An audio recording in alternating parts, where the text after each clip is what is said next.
I quit the job cold turkey, just took a leap of faith. We went from $70,000 a year to 800 to almost $1 million a year in revenue in 5 years. Hey everybody, welcome to the show this week. Today I am on with Josh Morton, my good buddy. He does garage doors. Welcome to the show.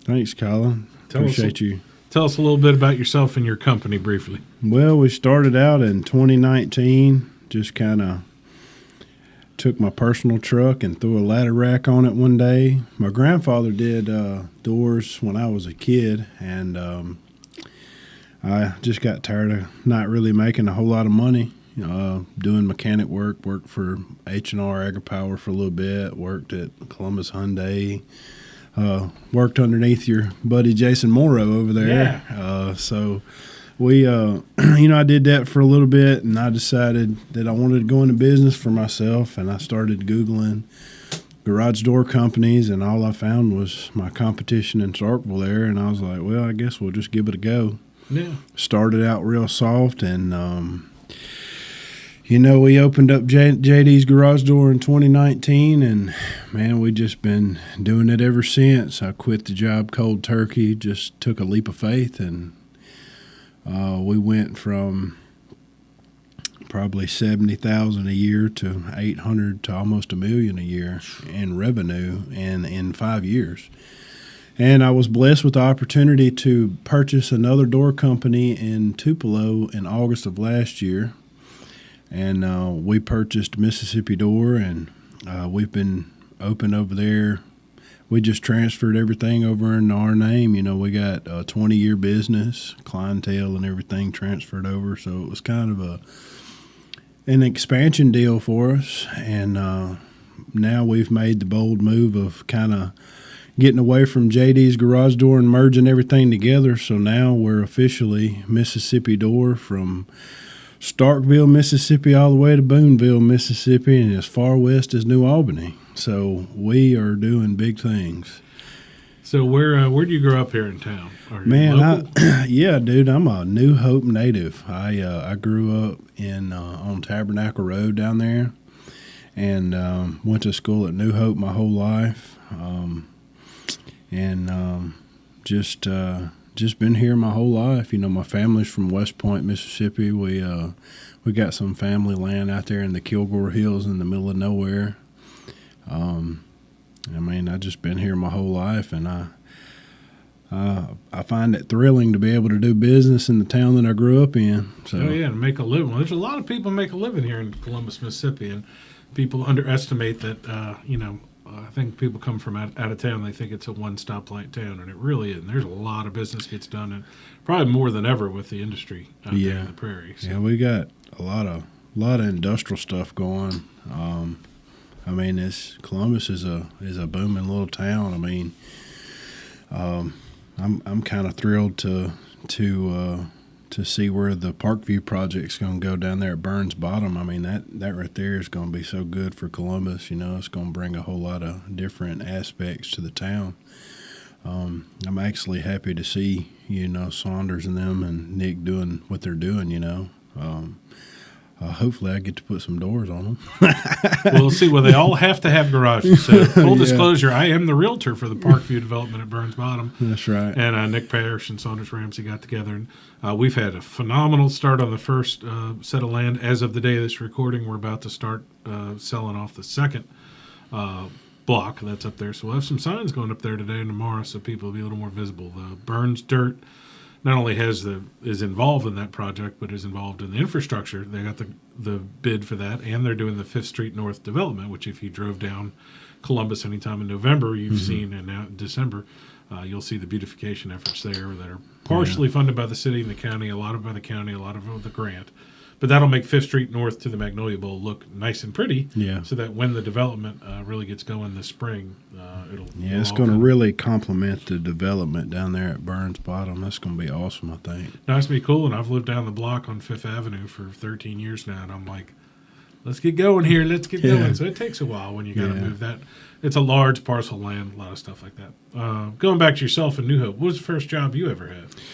Oh, Sonic Drive-In, bowling alley. I grew up in the bowling alley, and my dad and all of us bowling alley kids, we all kind of got stuck together and got so interested in it. I started out working there, and I worked in fast food for a while, and then moved to Tupelo for a little bit, worked in the bowling alley there, and just kind of moved on from there. And I fell on some really hard times. I decided it would be a good idea to go to Job Corps, and that turned out kind of terrible. I ended up in Tennessee living with my cousin for a little bit, and I finished my high school education up there, got my GED and stuff, and man, I'm not going to go into detail as to what happened, but he ended up having to turn himself into the FBI. I mean, it was real bad, and I was like right in the middle of it, and I was like, man, I had no idea all this was going on, so it just kind of snowfalled from there. Came back home, ended up back here, and I ended up sleeping in a truck in the woods for 3 days. Holy cow! Yeah, and my best friend Adam Anderson, who's now passed on, he was right there for me the whole time, and I was introduced to some very dear and close friends of mine that I ended up living with them for 5 years. Walking, I worked at CJ's Pizza under Blake Trineri when he had it. Yeah. Blake, I'm sure. And the way that ended up happening is I was like on real hard times, and George got up one morning and I was already ready to go, and he's like, man, what you finna do? I said, I'm finna find me a job, fella. He's like, you can't go to work with me. He was working for Buddy Easley at the time over there by the courthouse, and I just started walking up down the road trying to find a job. And by Thursday, I met Chef Matt Molina at CJ's Pizza there, and he gave me a job, and I just kind of went from there. And the first vehicle I bought is the vehicle that turned me into a mechanic. I had it for just a few months, and it blew a head gasket, and I got a Haynes repair manual, and I started working on it. And I ended up deciding, well, I think this is what I want to do. And I ended up being certified to work on Hyundais at Columbus Nissan there and Hyundai. And I ended up leaving the automotive world and went into kind of the agricultural world and started working on small engines for John Deere and got certified in a lot of their stuff. And then same thing at H&R. And that's kind of the whole story in a nutshell. I come from literally nothing and took every opportunity I could and moved forward. So when do the garage doors or overhead doors come into it? I know the word garage door limits it a little, but yeah. Well, where it comes in is I'd lost my job at Wade Incorporated, and I really enjoyed doing the small engine work. But when I started that job, I said, well, if this don't turn out, I'm going to go into business for myself. And I thought about it for a very long time. Well, when I lost that job, I went and talked to Mr. Marty Sanders there at H&R, and I went to work for him. I kind of sort of opened up then, trying to kind of worm my way in, trying to learn the products and things that I missed out on when I was a kid working with my grandfather. And I worked for them for about 6 months, and my girlfriend at the time, who is now my wife, we were talking, and I said, I think I want to do this full time, and she backed me up 100%. She said, you know what, if you want to do it, she said, we'll make it work. So I walked in, went to work one day, went to lunch, went home, loaded all my toolboxes up, and I said, I'm out. I'm going into business for myself. And I was praying hard, trying to make sure I was doing the right thing. And I prayed and prayed and prayed, and the Lord spoke to me and told me that if I wanted to do it, He would be with me, but it was going to be difficult, and that I didn't see what He seen. Well, when I went into it cold turkey, This was December of 2019, right before COVID hit. Yeah, perfect timing. Perfect timing. And I'm going to tell you, man, it was real hard for them first 3 months. But, man, we made it all the way through COVID. And I grew to the point to where I never quit. I never stopped. I took everything with a grain of salt and I moved forward.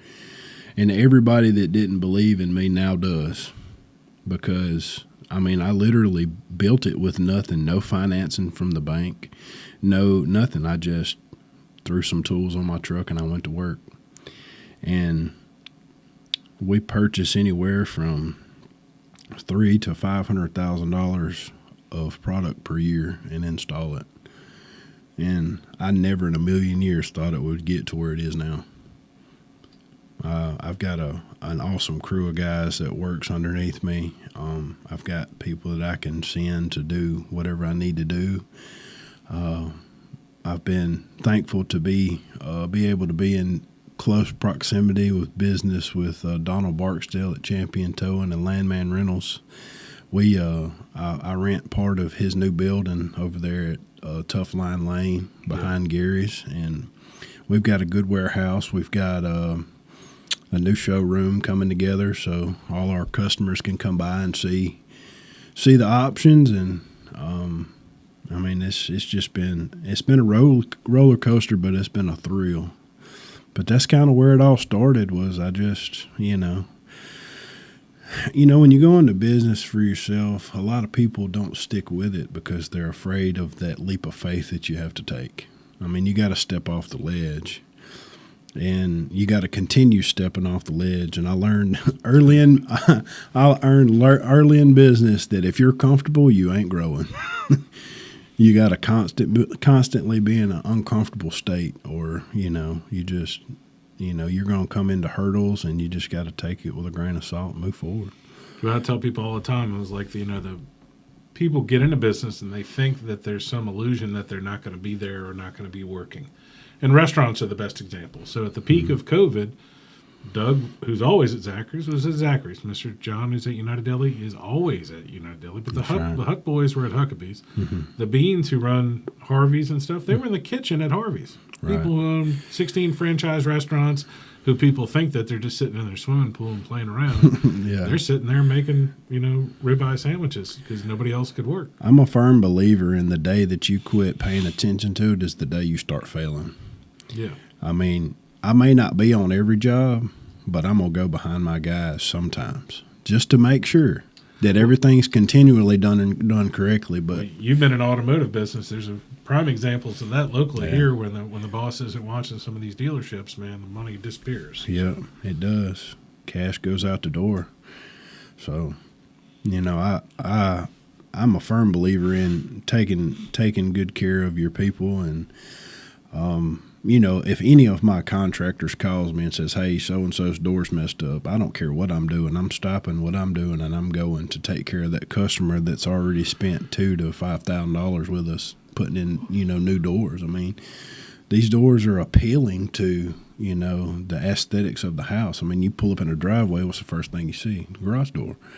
Yeah. We want to make sure that our people get their money's worth, and they get the return service.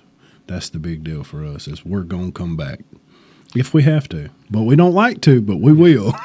So with taking over up in Tupelo, how has that been on a day-to-day basis? Do you have to go up there 3-4 days a week and check on it, or is it small? Well, we pretty much run everything right here in Columbus. And when we catch up the jobs that we have here, we take a couple days and we hit Tupelo and we just knock it all out. We try to stay in front of it best we can. So, it's a back and forth thing, but I'm eventually going to have an office up there too. We just got to get there. Are there any garage emergencies? Do cars get stuck in garages? Man, we get so many calls. I guess I need to explain it like this. The way a garage door spring works is basic laws of physics. If something stays at extreme tension at all times, eventually it'll break. in extreme changes such as this time of the year when we've been so hot and muggy in the garages, and then we have a cold snap and it goes from 70 to -2 or whatever whatever it is, a spring will break.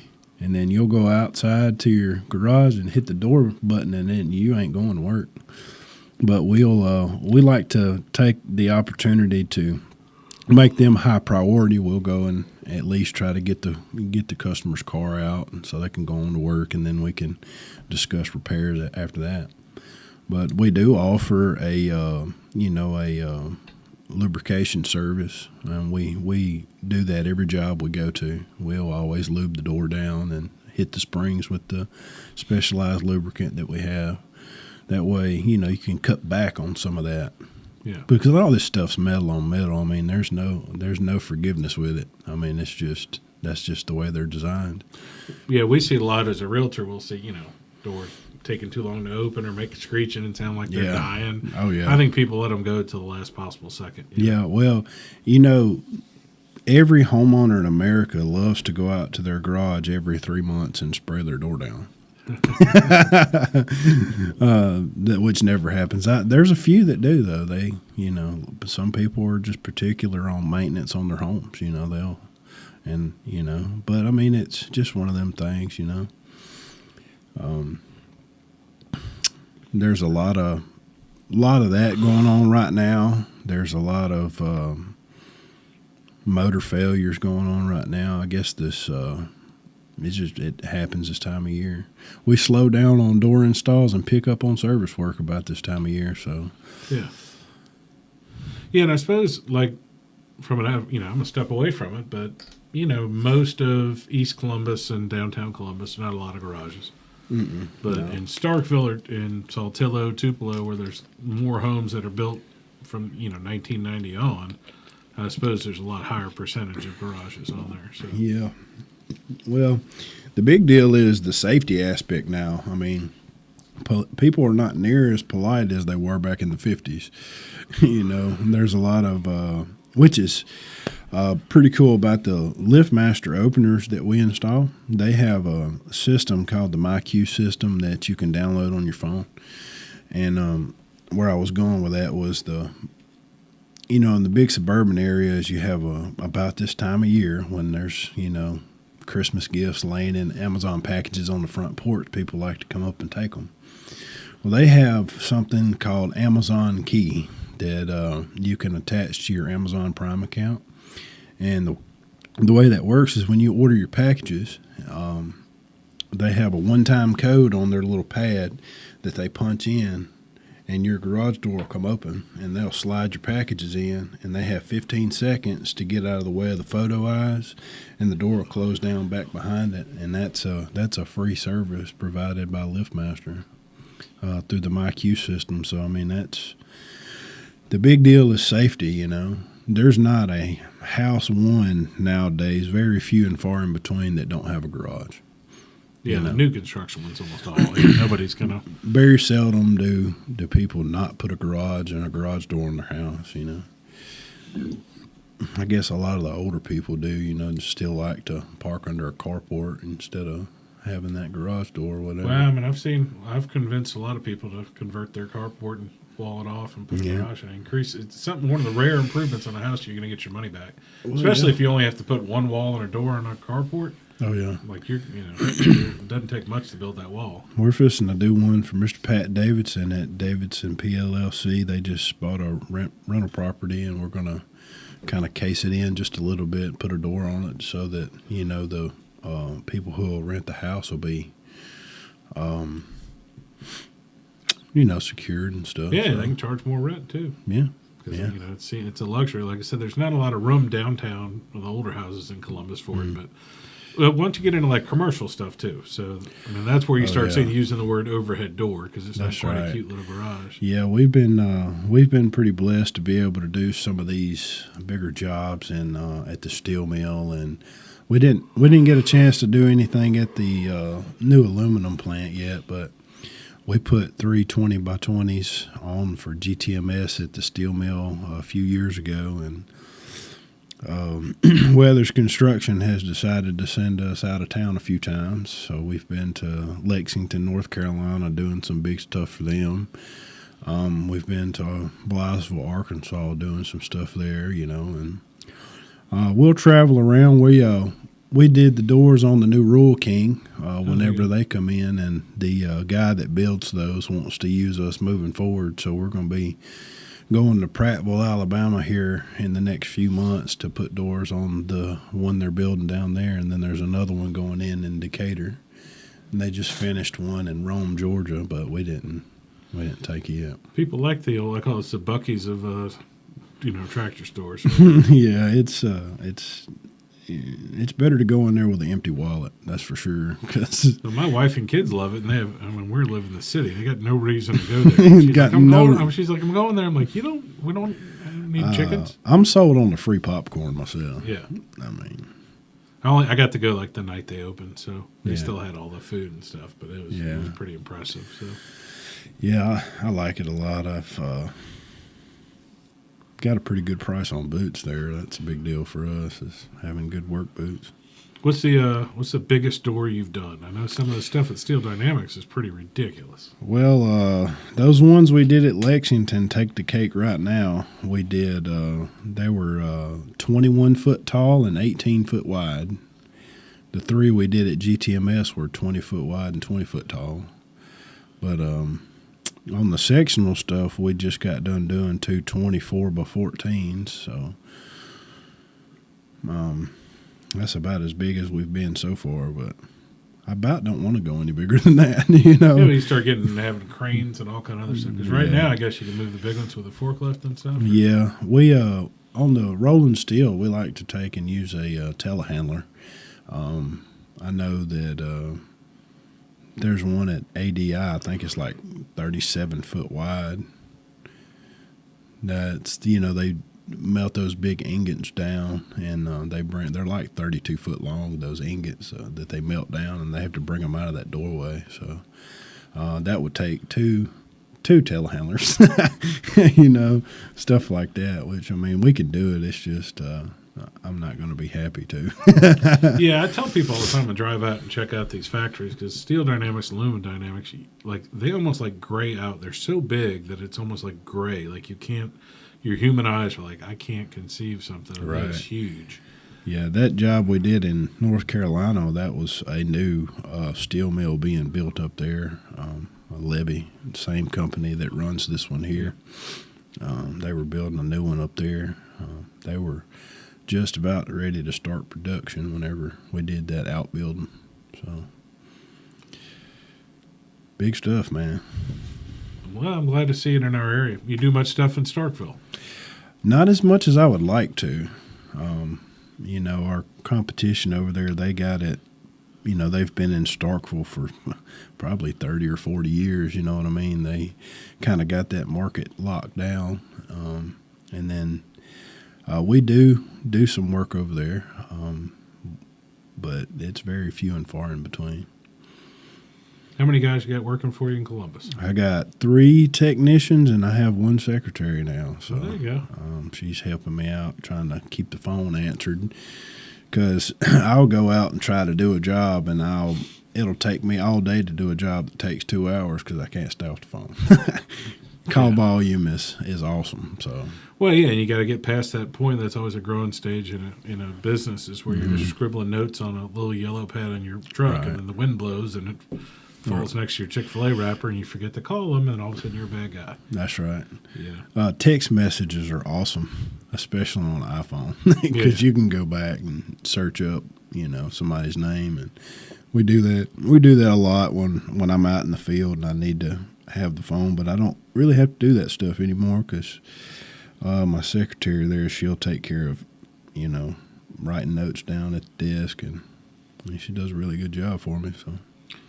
Cool. Well, I know you got a wife. Any kids or anything running around? Yeah, I got a 13-year-old daughter. She's kind of taking a break from playing travel softball right now, because me and my wife just had a baby. He's 3 months old, so we're tickled to death with him. So Still trying to figure that one out. That's a pretty big break between kids, 13 years. Yeah, So. yeah, it is. It's my first one and her second one. So Riley was 7 years old when I came along, and I've been blessed with the opportunity to be her dad and teach her the right way around things. You know what I mean? Yeah. No, it's tough. I got 3 teenage daughters, so it'll wear you out. Yeah. Yeah, it is one of them things with daughters that I just can't help with. You know what I mean? It's just hormone changes and all that stuff. You know, as a dad, it's kind of hard to take all that in. No, that's part of it. Yeah. It's a good thing she's got her mama. That's all I'm saying. Have you tricked her into working on garage doors and stuff? She has helped me before. Just to be my go-getter, you know, so I ain't got to climb up and down the ladder 40 times. But I'm glad to be, you know, moving the business in the direction that it's going, because it'll be something that I can pass down to the kids.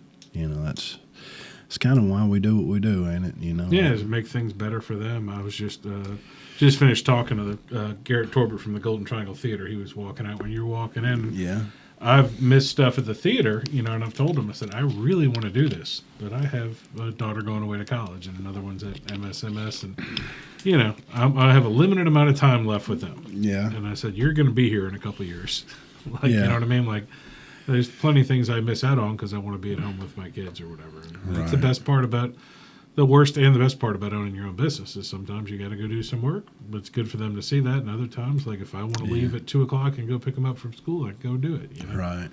Yeah, it's a little freedom thing, but it's, you know, the big deal for me is, you know, we work really hard and we take extra special care of our customers so that we can say, you know what, babe, I think we want to go to Florida this weekend. We'll go down there and mess around for the weekend and can do it. Yeah. You know, that's the big deal, is not being limited to what you can do. And I told my wife last night, if I could get paid to stay at home and, you know, watch the baby, you know, I would do it. But, you know, I really enjoy what we do. I enjoy, you know, ministering to the public and helping people out, because, you know, the garage door industry is not something that everybody knows about. And what we run into is there's a story that happened with a door company, I think in Illinois, back a few months ago. They made the local news because they thought it would be a good idea to give that customer a run for their money. Had a broke spring, charged them for broke spring, cable, drums, all kinds of stuff, and charged them like $1,150 to do something that didn't take but $350 to fix.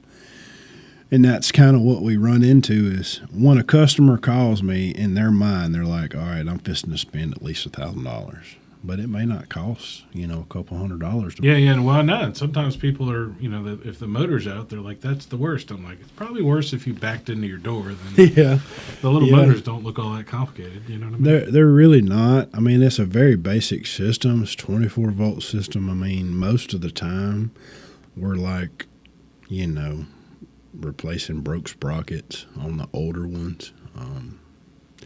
But the biggest things that we do is change out motors that are really old and, you know, do springs as far as repair work. I mean, there's a lot of things that we can do.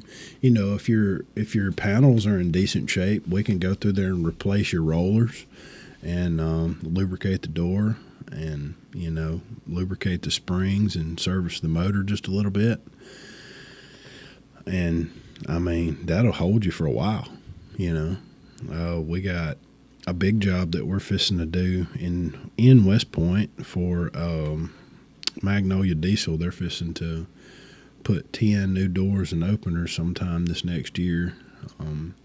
He was calling me about twice a week. And we did the same thing for Columbus Fire and Rescue. We take care of all the fire stations in Lowndes County.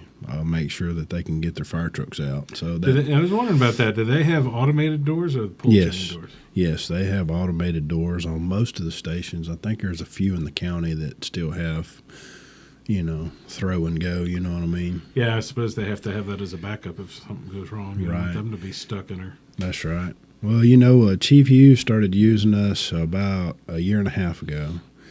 And I told him, I said, look, you're calling me at Fire Station 1 is the hottest station in town. I mean, they get more calls than any fire station in Lowndes County, period. He was calling me like once, maybe twice a week, sometimes 3 times a week to make repairs. And I finally talked him into letting me go and just do a service on all the stations. And he got it approved through the council and everything. And we went through there and we serviced every stinking door they had, and the call volume went from twice a week to once, maybe every few months. Just that simple stuff, just doing a little bit of maintenance. But, we consider the fire department high value. So when chief calls, I go. If I can't go, I'm going to send one of my guys. We're going to make sure that they can get the fire trucks out. Because this time of year, they're not going to keep that fire truck outside. It's a little too cold for too many busted pipes on a fire truck. That would not be a fun place to be. A lot of people don't know, and they'll if they move downtown or come here, they'll hear the truck all the time. They don't realize our fire department responds to every call. Oh, yeah. So every trouble breathing, every small car wreck, the fire trucks come out there. And right now, like sometimes if it seems small, they'll just send a pickup truck out, then the truck. But somebody from the fire department's coming. Right. And so we hear those. I live downtown, so you hear the sirens all the time. Right. So you get used to it. Yeah. And that's kind of where I was going with the Magnolia Diesel in West Point. He was doing the same thing. He was calling me once or twice a week. Cables popped off, doors crooked, stuck in the opening, and I sent my guys down there the last time. I said, he's trying to float these doors until he's ready to make this big move. I said, you go through there and you do everything we did at the fire department. And I haven't got a call yet. So that's good. Is there any, you ever save old garage doors? I guess you could save random parts, but well, what we like to do is we kind of create a pretty good size scrap pile. And if I find someone who's obviously living on a fixed income, and we can take some used parts and put on their door to make a repair to get them by, we'll do that. But for the most part, we mainly deal in new parts. I wouldn't want to use spring. No, I don't. Have a garage, but it just seems I do safe. do not use. I don't care if the spring was put up last week. If it's wound up, when it comes off, it's trash. Because you don't know the integrity of that stuff. Come on, man. It's spring steel. You don't know how long it's going to last. But when I put a new set on there, I know how long it's going to last. It's long. It just depends on how much you use it. Most springs have a 10,000 duty cycle life. So that means when the door goes up and then it goes back down, that's one duty cycle. It's going to do that 10,000 times before it starts getting weak. So, a good quality spring should last you anywhere from 3 to 5 years if you use it heavy. You know what I mean? So, we do a lot of this spring repairs, man. We've got a lot of old doors out there, a lot of older neighborhoods like the Sherwood Forest neighborhood. We do a lot of work out there because them houses are, 30, 35, 40 years old. Yeah. So, you don't necessarily have to buy brand new doors the mind kind of goes way south when you see your door sitting in there like this. Yeah. That right there takes me about 15 minutes to fix. I can get the door back down, put the cables back on, get spring wound back up. We can do a lot of stuff to a door to float you to save some money. You know what I mean? A lot of people think, oh man, that thing right there is going to have to be replaced. Now sometimes it does, but it just depends on how bad the failure takes itself. Yeah. What percentage of people actually use their garage? That's my key, because I see all the time. My mother-in-law's got a 2-car garage, can't fit 1 car in there. I know a lot of people have half junk, half car. I see probably 80% of people that we run into use their garage. The people who don't use their garage and use it for storage, most of the time we don't get calls from them because it's being used as storage. Yeah. But I've seen people that people have home gyms in their garage, and they like when it's hot in there, they'll raise the door. You know, we see that. You know, probably about 10 or 15% of people don't use it. But I mean, it's really convenient to pull up in the garage, pull up in the driveway, and hit the button, and the door comes up, and you pull in. You know, close it down behind you. Most of the new ones have the apps for the phone too, right? Yes. All the openers come with it now for LiftMaster. Any other brand, I think it's a choice. I don't know, but we're a big advocate for LiftMaster and Chamberlain openers because they offer the best warranties. They offer the best product.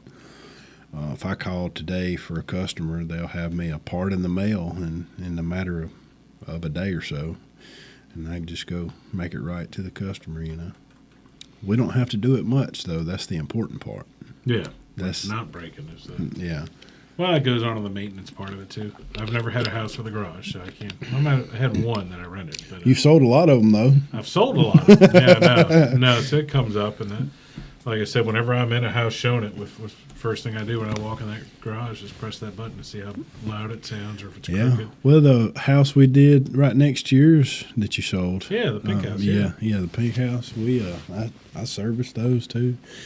Cut that loud screeching noise out. Yeah, it was pretty. But one of the two of them was pretty bad, and those were really tight garages. So like the people that bought the house, they used one and put storage in the other one. So yeah, that's right. I think of that all the time when I drive by. I'm like, I didn't even have to fix that door.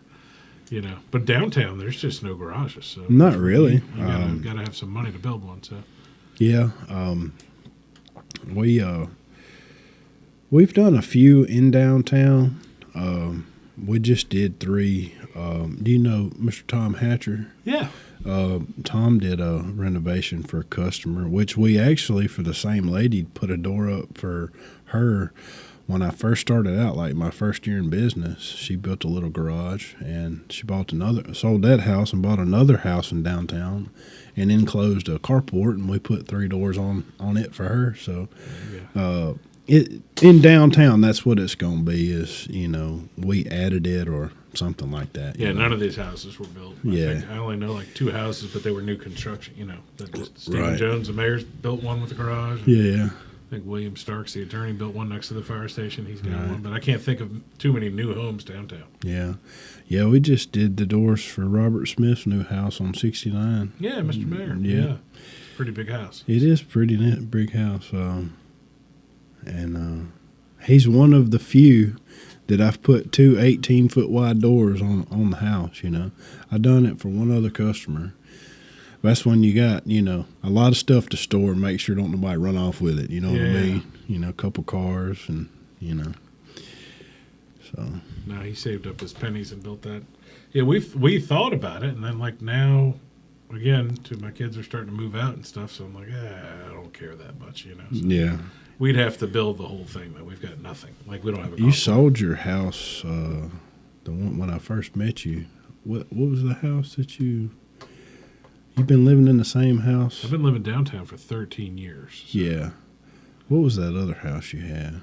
It was a white house, wasn't it? That I lived in or owned? That you lived in. I lived in a white house around the corner, but it was a rental, and then I lived in a house in Sherwood Forest in the back on a hill. It might have been the rental that I thought that was yours. Yeah, I didn't have a garage, though. You didn't have a garage. So you're like me when I look at when people are talking about houses and stuff. If I don't know the address, they'll be like, yeah, I'm 2 miles down Black Creek. I'm like, just give me the address. Like when I moved here, I worked at Papa John's.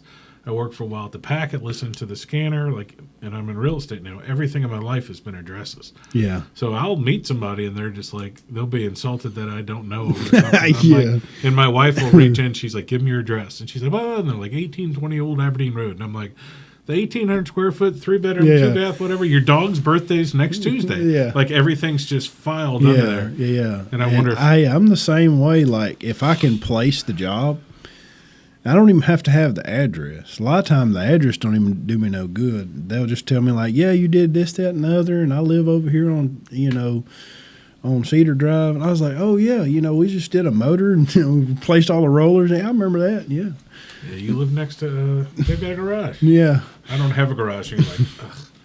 Get away from me, Yeah. commoners. Yeah, I had a guy ask me one time. He said, "Don't it just irritate you to see somebody build a house without a garage?" And I'm like, "I don't really care, you know."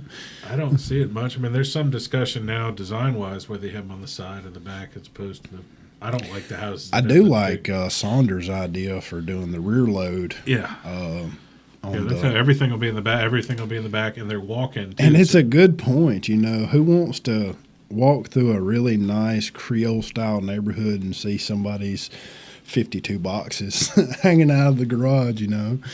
Yeah, he did that over in Starkville in his developments too, where Right. there is an alley system in the back, when you walk in this will be at Parkview Development. You walk in the back, you're at ground level, Right. so there'll be no steps. Yeah. The fronts will all have steps. I've been meaning to go over there and check out that Adelaide.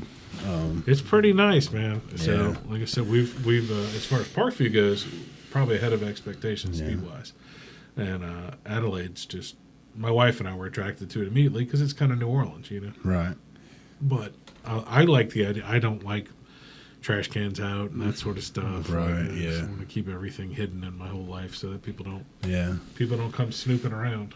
It's definitely makes a difference, especially when you're trying to accomplish the aesthetics of the neighborhood. You know what I mean? It's gonna be nice. Now it's gonna be fancy. It's gonna happen too. And like I said, plenty of garages. That'll be the meme of you going like this. That's right. We need some. Does that help you? New construction? Do the contractors and stuff, the people building a house, do they call you or do they try to do it themselves? No, we have a lot of contractors in town. We do. There's probably maybe 3 that do new home builds that don't use us. Out of all the guys that build, you know, we've been. I can kind of tell you a little backstory on that. I was my father-in-law is Stephen Hall. That's Darren Hall's brother that paints houses. And I told him, I was like, man, I sure would like to get in with some of these contractors, you know, doing these doors, you know. And he went to Scott Swain, Rebecca's husband. And Scott called me up one day. I met him. And Scott has been using us ever since then, ever since 2019. And since then, he's gotten us with Mike Gibson at G&G Remodeling and Doug Cox at Custom Home Builders. And then I had them for a while, and we were doing a lot of work for them. And then Kevin Clark started using us.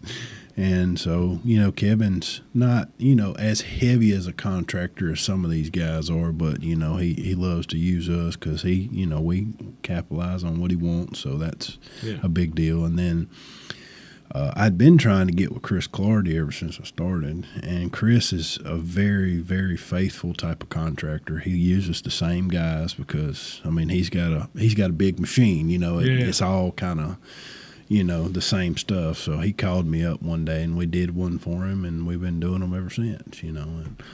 And we got a couple of more, and we picked up some in Tupelo that came along with the business in Tupelo. So I just recently joined the Home Builders Association the night Saunders and them came. Oh yeah. And that's you know, I think it's going to be beneficial to kind of build rapport with some of these other contractors and stuff, because residential is our bread and butter. It's how we grew the company, and we, you know, I really enjoy that. You know, the commercial stuff comes and goes. We don't have like 40 commercial jobs. I mean, we got more like 40 residential jobs and maybe 2 or 3 commercial jobs. But we just sealed the deal on a big repair job for Ox Bodies in Fayette, Alabama, which is going to be pretty awesome because they got like 50 doors and they're all broke. So they've been having a hard time getting somebody reliable to come down there and do all that commercial work. So he's had a couple of companies he made hit the road. So he watched us work for a day and went to his boss and he said, I need him here like tomorrow. So, well, when it affects your day-to-day business, man, the quality and just getting it over with, you know, like you could say some contractors or builders might they'll hang their own doors and not call a door special like regular doors, Right. or they may install their own appliances, but they need somebody else to put in the panel. Because at a certain point, you're just like you need it done, and you need it done right. And when you've got a specialty that you have that's literally so many moving parts. Yeah. Like you could hang everything and then it's crooked. You can hang everything and then the chain's not tight. You can Yeah. hang everything and put it wrong and the spring's not tension right. And all of a sudden, like, you've done all these things where it's like not that expensive to let a professional do it. You know? Right. Can't. I'm sure there are. You don't see too many install your own garage door DIY videos on YouTube. Are you really? Because I don't think it's worth the trouble. You know what I mean? Well, it can be dangerous, especially if you climb that ladder nervous as a house cat. I mean, when you start messing with a spring. I'm scared to death of the spring. I won't even like touch it with my finger. Yeah. I mean, I've got scars. You know, I was actually winding up one day, and I got a little scar right there where the winding bar slipped out of my hand and hit me in the chest right there. But it's not. As long as you're careful, you can do it. But if you've never done it, I don't recommend it. No, it doesn't appeal to me whatsoever. And like No. I said, I'll redo a plug at my house and watch a YouTube video or something. But you know, especially the spring. And I always ask that customer that calls and says, "Hey, can you just sell me the springs?" I say, "Well, have you ever done them before?" And if they give me a solid answer, I won't steer them away from it. But if they're like, "Oh, well, I watched a YouTube video," I said, "Well, that YouTube video is finna get you hurt if you ain't careful." Well, I like old video games and slot machines and stuff. And the old slot machines from 30s, 40s, and 50s have like 40 different cogs and springs in them. And there's two guys who do videos on them, and both of them reference, and they pulled up their hand. Both of them are missing like tips of their fingers Oh, yeah. from the little springs in those things. Oh, yeah. And that's what they're referencing. They're like, be really careful, and they'll make a joke, and they're missing part of their finger. And I'm like, oh my God. And that's from a little inch and a half little Oh, spring. yeah, definitely. I mean, I've heard of people getting hurt real bad. I mean, and it's not. Most of the time, it's from people using stupid stuff to do it, like 1/4-inch extensions all stuck together, and they get about halfway up and it separates, and there go, you got a couple of missiles in your hand. You know what I mean? Yeah. You know. So. Well, if they want to support you or get in business with you or call you for business, how do they find you? Well, you can find us on Facebook. You can check us out on our new webpage at jdsgaragedoor.com until they change my landing page there. What's it going to be to? MississippiDoorLLC.com. Okay. We've got our whole product value, our product gallery there from every picture that you find on Facebook, on our website, anything that we share. We never robbed a single picture from the internet. Every door that you see on our content is ones we have done. That's good. So you can call us at 662-869-2277 or 251-4904. And will JD's Garage Door on JND? Is it JND or JD? JD's. JD's on Facebook. Will it stay that way for a while? Or It's already changed. I've Okay. already changed it to. I left some of the JD's content on there so that when people go look, they're like, "Oh, okay. Well, this is the same company. They just made some changes." Well, I tell people with small businesses all the time and who are doing charity stuff, make me easy to find and easy to pay. Oh yeah. Because like I just saw somebody doing a fundraiser and I'm like, there was nothing on there on how to pay or how to donate if I wasn't paying. I'm Right. like, I called them like, y'all, my friends, like, put a little QR code on there. Call a college kid to make it for you. Because if you make it tough to pay, like I'm like, I'm Yeah, give you money. what we love to do is I use QuickBooks, and then we use Elliot Dismukes. We have his system too. What we'll do is we'll get done with a job, and when we bill it out, we'll send an invoice to the customer. When they open up the email, there's a review and pay link, and boom, done. I mean, everybody. Easiest way to do it. Easiest way to do Be a it. grown-up is what I say. Yeah. And y'all should really support him, despite him mentioning Elliot Dismuke, Scott Sween, and Donnie Barksdale. Which usually, that might be the list of who you call for bail. But, Yeah, no doubt. So, Donnie's a good dude. I'm glad you're under the same roof with him. And Yeah. hopefully, I've been trying to talk him into coming and talking with you, but I can't seem to. we've tried pull a couple. his We've tried arm. a couple times with the schedule, so I've got to see. I know he isn't quite as organized as far as the schedule. Like when I'm like Yeah. Tuesday at noon, he's like, I don't. He's like, I won't know until Monday. When you're in the middle of trying to tow somebody's crap and deliver a piece of equipment at the same time, I figure that's kind of tough. He's in the response business, is what he is, and that's he and I met a long time ago when I was at the packet looking at car wrecks and stuff. He's saved me in the middle of the night, and it's hard for anybody to let go of that. I grew up in the restaurant business, so like for years it took a long time for me to let go of the I'll be there right away. Because like somebody called me about a house, I'm like, let's go, and they're like, will you give me tomorrow? I'm like, no, no. And that's why I asked you about garage door emergencies and stuff. Yeah. Like I imagine some people get their cars stuck. But. Yeah, we definitely take it pretty serious because I mean, if we don't do it, who's going to do it? There's nobody else in Columbus doing doors, and if you're stuck in your garage, just call us. Shoot me a text. I mean, come on. We'll take care of you. I mean, that's just all there is to it. Thanks for coming on the show.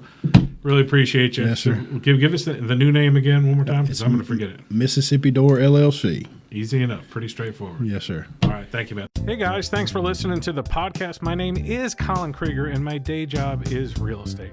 If you're looking to buy or sell, I'd love to talk to you. Or if you just want to sit and talk real estate in a no-pressure situation, I'd love to help you. I work with RE/MAX Partners in Starkville, Columbus, and West Point, Mississippi. I can help you find an agent anywhere in Mississippi or anywhere in the country. Just reach out to our office at 662-327-7705 or find me anywhere when you type in 662-329-SOLD.